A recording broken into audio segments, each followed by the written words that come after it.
Hello everyone, welcome back.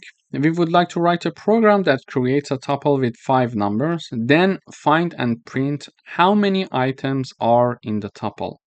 Here I'm creating the tuple. It has 5 elements from 1 to 5.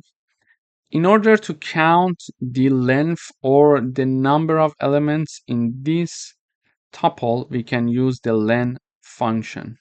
So using the len function, I can know how many numbers or elements are inside this tuple. Using the len function, in the parentheses, I type down the name of my tuple.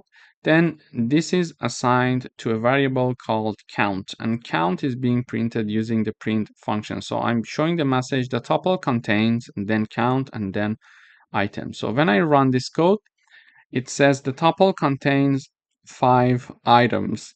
So this is how basically we can count the number of elements in a tuple. For example, if I have more elements, now I add more elements here and I rerun, it counts 7 numbers. And if I add, for example, 3 more elements, you see that it can dynamically change the length and it can recalculate everything. So now it is saying that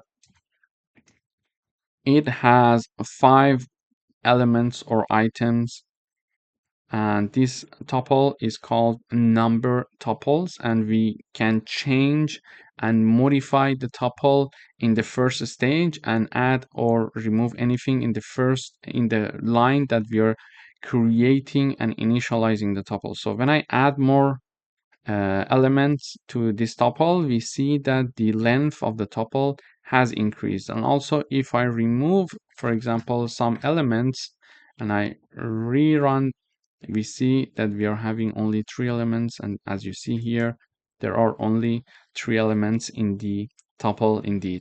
Thank you for watching.